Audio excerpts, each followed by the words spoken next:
Salam Nusantara, Sarahayu. Sekarang ini Bunda Gendis akan membahas tentang apa itu cakra, apa itu Satropaningit, Ratu Adil, kunci dan sebagainya ya. Ini berdasarkan dengan pengetahuan Bunda ya, yang mungkin akan berbeda dengan pengetahuan kalian semuanya. Dalam hal ini Bunda hanya mengetahui aja sedikit ya tentang apa yang pernah Bunda dengar dari seorang guru yang mengajari Bunda. Mungkin berbeda pandangan dengan kalian semuanya ya. Apa sih Ratu Adil?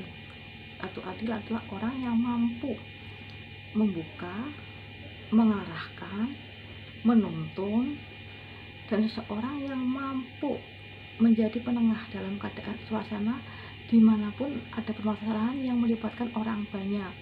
Dalam hal ini permasalahan yang udah dibilang kepada suatu hal yang meresahkan ya, itu yang saya tahu ya tentang Ratu Adil itu. Apa sih Satropaningit? Satropaningit adalah seorang yang mempunyai wadah ilmu leluhur ya, yang leluhur yang tidak kita tahu.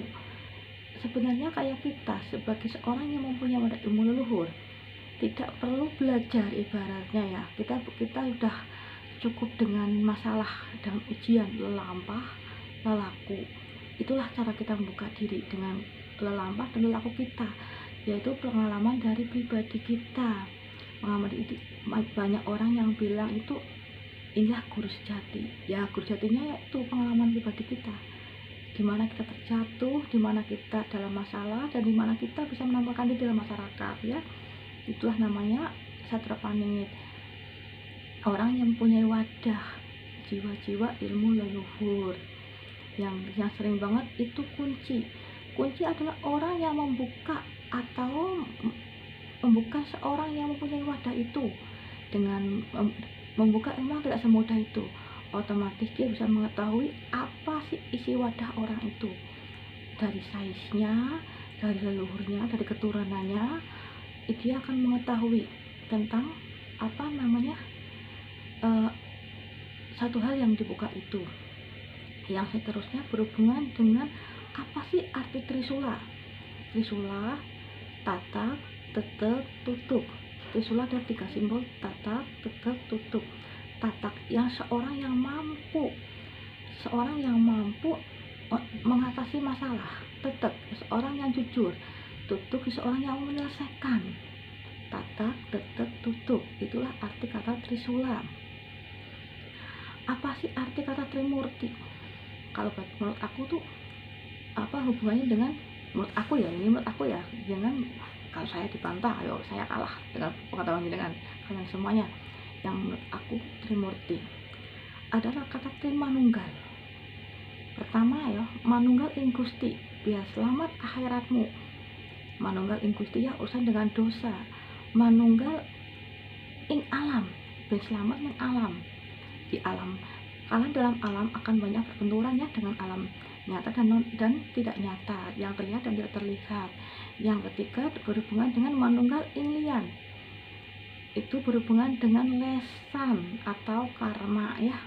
Karma tercipta karena lesan, karma tercipta karena tindakan kita, ucapan kita, perilaku kita dengan orang lain. Ingat, karma ya, karma adalah tindakan kita, ucapan kita, perilaku kita dengan orang lain ya, jelas itu kandung karma. Kalau namanya dosa urusannya dengan Gusti, tapi kalau urusannya karma urusan dengan orang lain. Mungkin dalam hal ini kata dosa dengan Gusti masih bisa dalam hal ini dimaklumi, walaupun sebenarnya nggak boleh ya untuk dilanggar. Karena apa?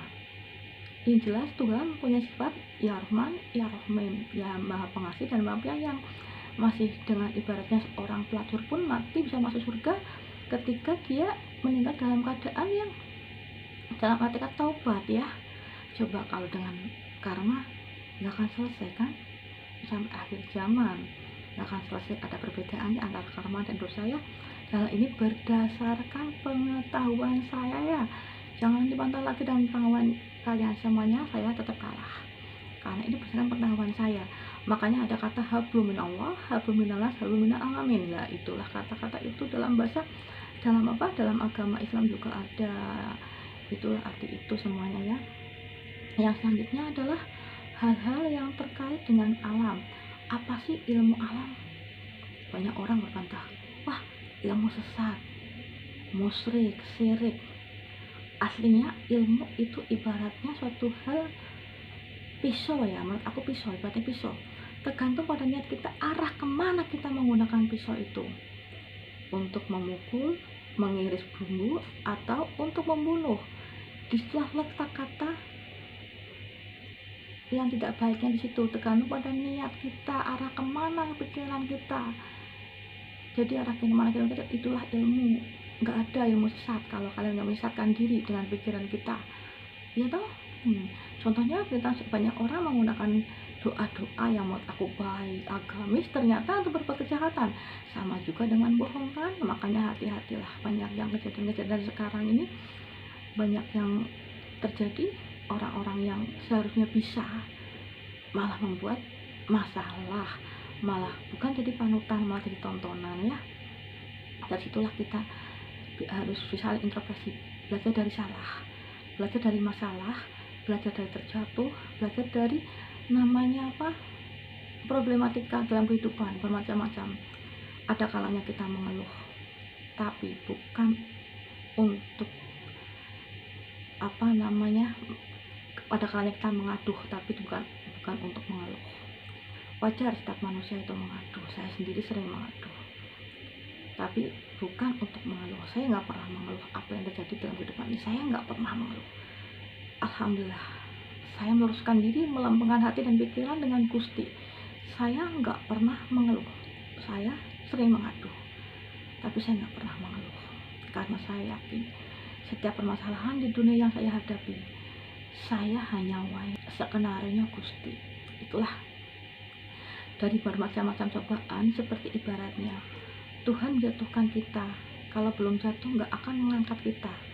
Sama tuh dalam kehidupan sehari-hari, coba kalian terjatuh, banyak yang akan mengangkat, ada yang angkat.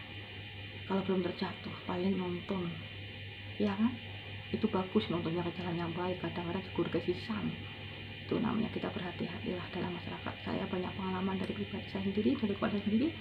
Saya belajar dari banyak salah, saya masih salah, belum benar, tapi saya belajar salah untuk menjadi benar. Semoga saya bisa.